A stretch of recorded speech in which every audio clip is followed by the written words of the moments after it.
we noticed some interesting activity involving some very large kites while exploring the beach. Come to find out, Tawas Point apparently also happens to be one of the best locations in the country, maybe the world, to experience the growing extreme sport of kiteboarding. We were fortunate to have a few minutes to talk with Brian Lefevre, who owns Great Lakes Kiteboarding, now in its 7th year and with 2 Michigan locations.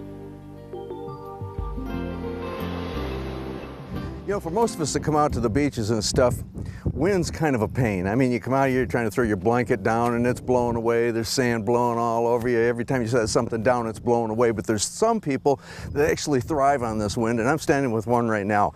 This is Brian Lefevre, and Brian is a kiteboarder. Is that right, Brian? That's correct, yeah. Maybe you should explain just exactly what kiteboarding is. Kiteboarding. Kiteboarding is basically we have a giant kite that pulls us through the water. It's essentially like wakeboarding. Okay, wakeboarding, you get pulled on a boat, but now we have a kite that's pulling us. So we're using the kite and the power of the wind to pull us through the water.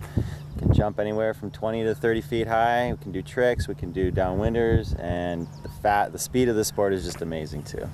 Is it hard to do this? It's not. I mean, with proper instructions and training, that's what we do. We train, and with that, you can actually learn the sport in about 2 days. Learn everything you need to know about. No kidding. Yes. Now, you have a place up here so people can come up here and actually learn the sport. Correct, then. correct. Right in the Brew Crew Mall on Newman Street here in Tawas, and we have another shop in St. Clair Shores. All right, well, explain a little bit about the equipment, if you would. The gear, basically, you have essentially a kite, okay? You have your lines that are attached to the kite. Those are 90 feet, okay, in length. And then you have a board, which is essentially like a wakeboard, okay? Okay. So basically, it's the 3 components is your kite, your lines, and your board, and that's it. Okay, now it looks like you're wearing a harness. You do have a harness because we want to hook in. When you're hooked in, you're not using your arms. You're using your arms just for steering, okay? So it doesn't require strength. You don't need strength for the sport at all. So you can actually use your body weight to counterbalance against the pull. Okay, now why this area?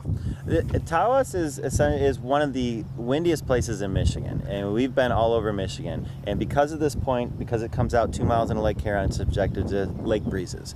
And it is subjected to thermals, meaning when the sand heats up, it actually brings wind into the bay. And it's always consistently windy here.